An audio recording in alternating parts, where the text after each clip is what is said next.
At ngayon mga giliw naming tagapakinig, narito na ang pangatlong kabanata ng ating kwento na pinamagatang Demolition Job sa pakikipagsapalaran ni Kapitan Karyong! Maraming salamat sa inyo, Kagawad Asyong, Kagawad Adong. Tunay nga kayong makamasa. Tama. Ito lang yung sasabihin ko sa inyo, mga kasama. Bukas, maaga kayong pumunta rito. Bakit kagawad? Anong gagawin natin? Samahan nyo kami ni Kagawad Adong. Pupunta tayo sa DILG.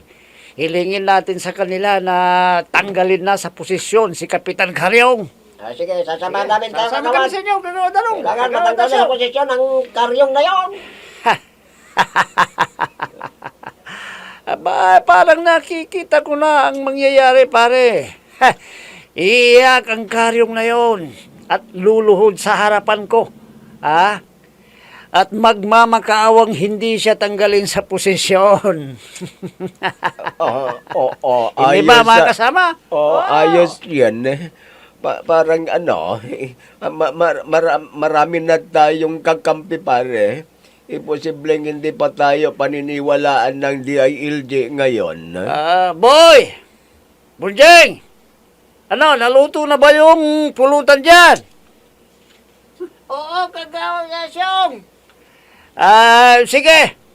Magbigay na kayo sa amin at kumuha kayo ng alak.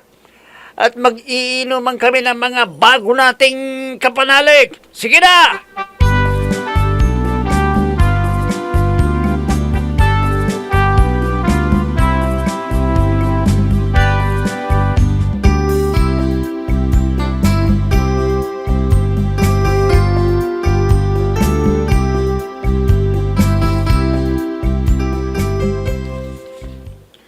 Veronica, nasa lubong ko si Kagawad Asyong at Kagawad Adong.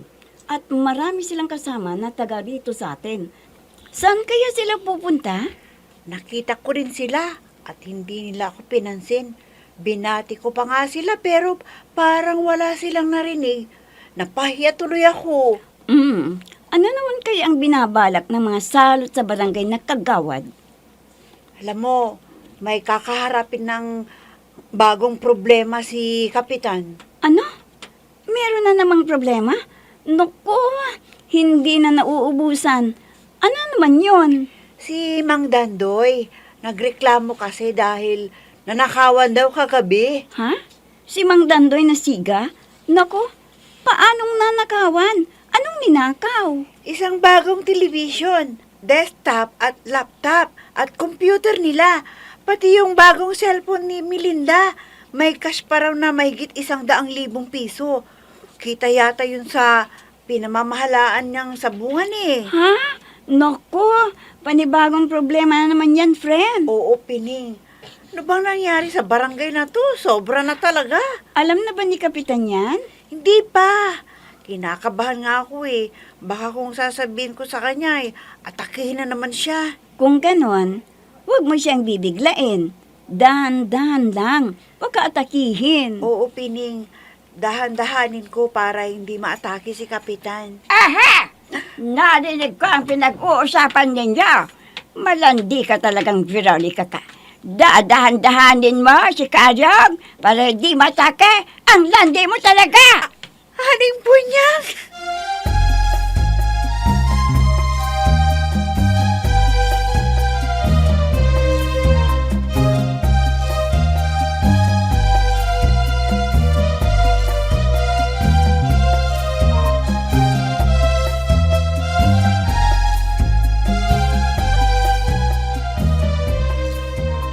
Ay naku, anong sinabi mo, Aling Punyang? Narinig mong usapan nila, Pining at Veronica tungkol sa ginagawa nila ni Kapitan at Veronica sa motel? Ay, oo, Sir Georgisa. Ay, Madam Georgia. Ay, galit na galit ako sa babaeng yan. Napakatanga naman kasi ng asawa niya.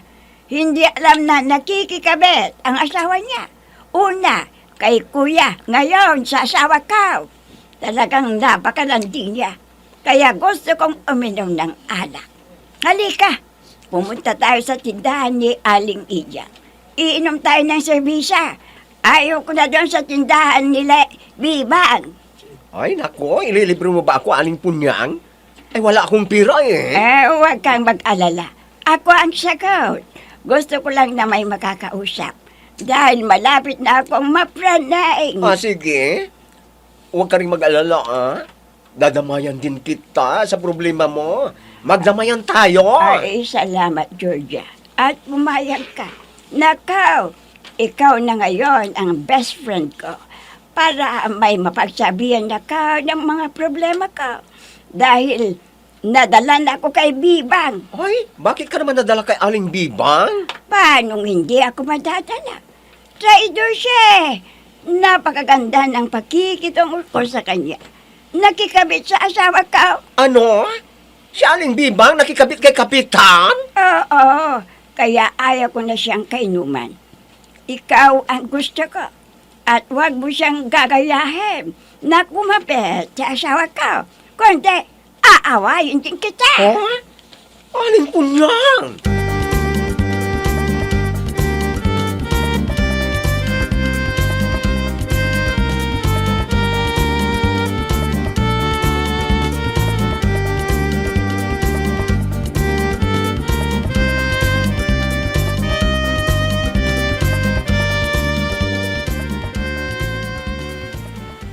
Kagawa Dasyong, kagawa Dadong, dumating na pala kayo. Kumusta ang lakad ninyo? Natanggal ba sa posisyon si Kapitan Karyong? Malas, boy. Napagkamalas namin. Oo, boy. Napagkamalas namin. Talaga ni Juan Pari Asyong. Napaiya kami. Anong napahiya? Hindi ko kayo maintindihan. Pare nga dong. Ikaw na nga ang magpaliwanag kay Boy sa nangyari doon sa opisina ng bagong municipal local government officer. Sige na, ipaliwanag mo. Boy, napaiyak kaming lahat eh. Salip na paniwalaan kami at kampihan dahil marami kami. Nako, sermon ang inabo namin. Iyang-iya kami. Pati mga kasama naming kabarangay natin, iniwan kami doon. Kaya kaming dalawa lang ni Pari Asyong ang nasabon. Ano? Bigo kayo sa plano ninyo? Ay, talagang bigo, boy. Bigong-bigo. Hindi bale. Mag-iisip pa kami ng para ni Pari nga dong para matibag namin ang karyong na yon. Oo, boy. Hindi kami makakapayag na ganun-ganun na lang. Naumpisa na namin ito, kaya tatapusin namin. Oo, tama. Tama ang sinabi ni Pari Adong.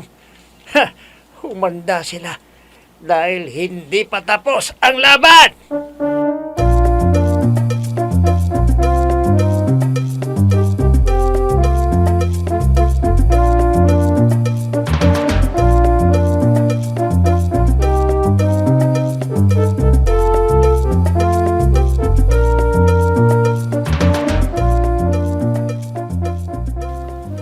Nandito na si Kapitan. Paano ko kaya sasabihin sa kanya ang bagong problemang kahaharapin niya? Paano kaya?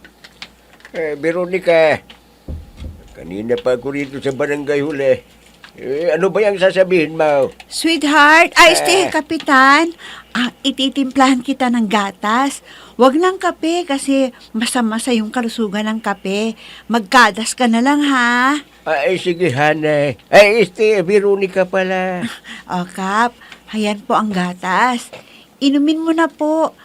At pagkatapos, sasabihin ko na sa'yo yung gusto kong sabihin. Ay, Veronica, nagmamadali ako. Hindi ako pwedeng magtagal. Kaya sabihin mo na kaagad kung ano man yan. Kapitan, baka kuwan kasi... Huwag ka sanang mabibigla kasi... Si ano, bakit hindi mo kasi diretsuhin? Pupunta pa naman ako kay Dando ngayon dahil may reklamo siya. Nanakawan daw siya ng isang TV, isang laptop at isang desktop. Pati yung bagong-bagong cellphone daw ni Melinda. At may cash pa. na nagkakalaga ng 100,000 piso. Ninakaw.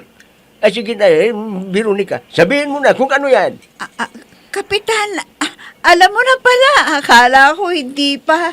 Ang alin? Nanakawan sila Mang Dandoy.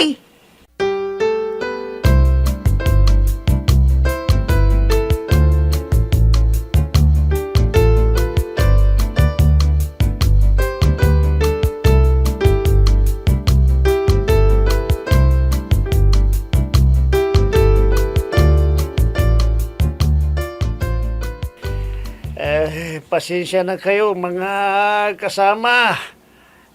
Malas eh. Hindi naniwala ang bagong DILG officer sa sumbong natin. Gunggong siya. Tanga! Paano yan kagawad? Di ba na nakiling kapitan si Karyong? Hindi ako makapapayag! Ha? Dapat matanggal siya. Mag-iisip ako ng ibang paraan para mapatalsik siya. Nagawag nga siya, dito na pala kayo. Maglalabas na ba ako ng kwan? Yung maiinom ninyong alak? Palagay ko, nagtagumpay kayo. Kailan ba mapapatalsik sa piso si Karyong? Wala. Bigo kami, Bunjeng. Malas eh. Ha? Anong ibig niyo sabihin, Kagawad Asyong? Alam mo, Bunjeng, kinampihan nila si Kapitan Karyong, pinagalitan pa kami, kaya iyang-iya kami. Bunjeng, nagalit sa amin yung bagong municipal local government officer. Nagalit na galit. Huwag kayong mag-alala mga kasama. Hindi ako titigil hanggang hindi siya napapatalsik. Basta, magsama-sama tayo para sa ating tagumpay. Mabuhay si Kagawad Asyong! Mabuhay din si Kagawad Dadong! Mabuhay! Mabuhay!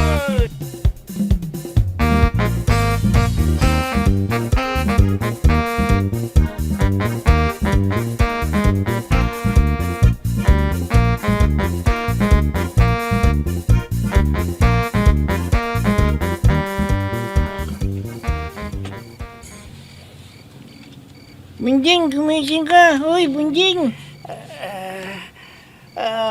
Babaki boy. Gabi na, kikiros na tayo. Yan? Tulog na ang mga tao. Parin boy, ayaw ko nang gumawa ng masama. Ayaw ko na. May pinapagawa si Kagawad Asyong sa atin. Ano na naman ang gagawin natin? Magnanakaw na naman tayo? Ayoko na, paring boy. Huwag kang maingay. Ah? Baka may makarinig.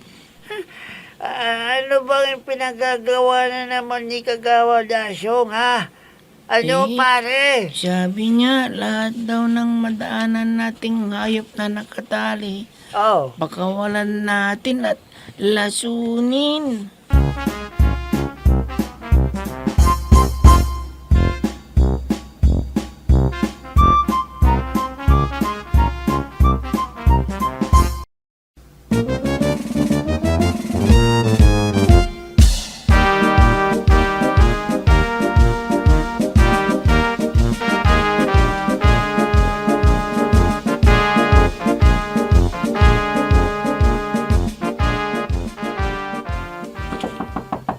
Ay, Kapitan! Kapitan!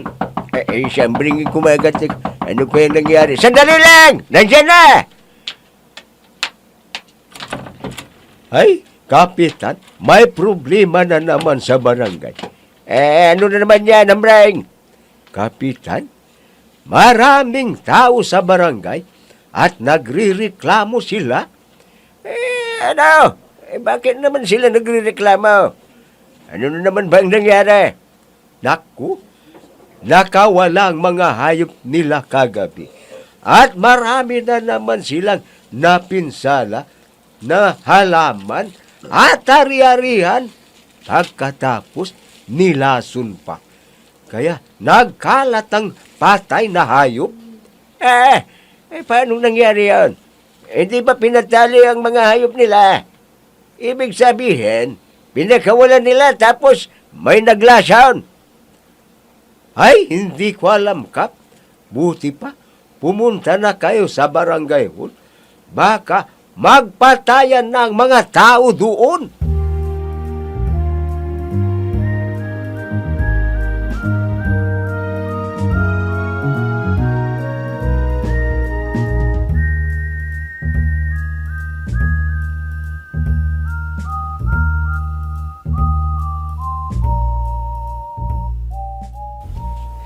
Paano mga alamat, arian namin na nasira? Sinong magbabayag, Kap?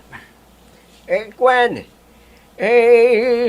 sino pa di yung may-ari ng hayop na nakapinsala? Wala kaming bayad kami. At isa pa, Wala kaming sinadya pambayad. nila pinakawalan at nilason pa nila yung mga hayop namin. Nalaso ng mga hayop namin. Sinong nagpakawala at naglason ng mga hayop ninyo? Sabihin niyo sa akin, sino? Pananagutin ka. Kumusta na kayo, mga kabarangay ko? Ano na naman bang pinagtatalunan ninyo dito? Ay, kagawad, maraming nakaw ng hayop eh. Maraming napinsala. Marami na pinsala. Ay, wala, ba't ang mga ari-arian ari-arian namin? Sayang. Ayan, Kapitan Karyong. Wala nang tigil ng problema dito sa barangay natin. Talagang hindi mo kayang hawakan ang posisyon mo. Abay, katangahan yan, Kap. Puro palpak ang mga plano ninyo. Kagawad Asyang, kung nagpunta ka rito para manise at wala kang may tutulong, buti pa siguro malis ka na. Abay, papaalisin mo ako. Hindi. Ipagtatanggol ko ang mga kabarangay natin. Na nagre-reklamo. Kagawad Asyang, inaayos ko na nga sila para ma-resolve ang problema ng bawat isa. Bakit? Kaya mo bang ayusin? Hindi mo kaya, Kapitan. Bobo ka eh. Kagawad, pwede bang huwag ka munang makialam dito? Inaayos ko na sila. Huwag mo akong paalisin. Opisyal din ako, Karyong. Alalahanin mo. Wala kang karapatan na paalisin ako. Hindi ba, mga kabarangay? Tama, kagawad Asyong! Tama yan! Tama siya! Tama siya! Diyos Tama ka, siya! paano pa siya ng pasensya ka? Kakampi mo kami. Makakautang na ko ng buhay ng tao.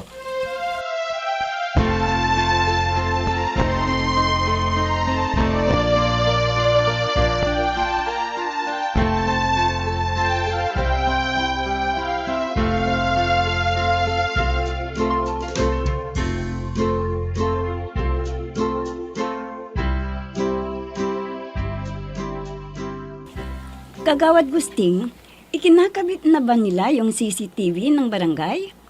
Oo, Pining. Sa pamamagitan niyan makikita natin ang bawat galaw ng mga kabarangay natin. Kahit na hindi na magronda ang mga CBO, nakikita na nila ang sino man ang gagawa ng masama. Alam na ba ni Kagawad Asyong ito? Hindi na namin pinaalam. Dahil siguradong tututulan na naman niya. Ay, nako. Kailan kaya titino ang kagawad na yun? Napakasama niya Bastos talaga. Ewan ko, Pining. Tatahimik lang siguro yon kung patay na siya. Pining, Kagawad Gusting, alam niyo na ba ang balita tungkol sa pagpunta nila Kagawad Asyong sa DILG? Bakit? Anong nangyari sa pagpunta nila doon, friend? Napahiya pala sila sa bagong MLGO officer. Pinagalitan daw sila. Katakot-takot daw na sermon ang natanggap. Buti nga sa kanila. Nakala kasi ni Kagawad Asyong, paniniwalaan siya sa mga sumbong niya. Ang daming pinapagawa ng Kagawad Asyong na yun. Walang magawang matino sa buhay. Sinabi mo pa. Kaya hindi na siya karapat dapat maging opisyal ng barangay. Dahil hindi na siya gumagawa ng tama.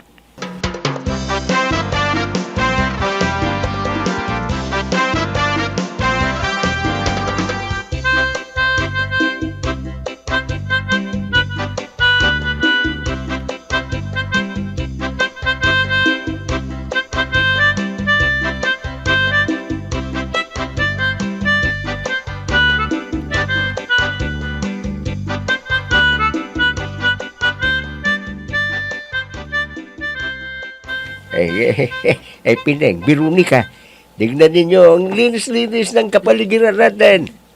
Natuto ng mga taong magtapon ng basura nila. Tama nga pagtatapon ang ginagawa na nila. Wala na rin pakalat-kalat ng mga hayop. Oh, Kapitan, may sasabihin ako sa iyo. Ano yun, Pineng? Napadaan ako kanina sa bahay ni Kagawad Asyong. Nakita ko rin na nandun si Kagawad Adong. At marami silang kasama. Parang nagmi-meeting yata sila eh. Ano naman ang pinagmimitingan nila, Ber? Hindi ko alam. Bigla silang tumahimik nang makita akong dumadaan eh. Ano na naman kayang binabalak ng mga yan? Di bale, kung ano man yan, malalaman natin dahil may kinakabit na si Kagawad Gusteng na CCTV. At kung mahuli sila ng CCTV, nakaw, malas nila. Talagang sasampahan ko na sila ng kaso.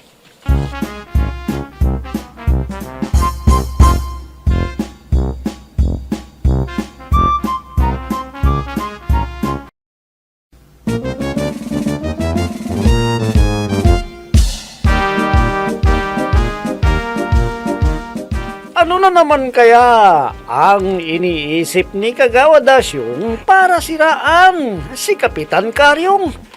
Mga mahal naming tagapakinig, abangan ang susunod na kabanata ng ating kwento na pinamagatang Demolition Job sa pakikipagsapalaran ni Kapitan Karyong!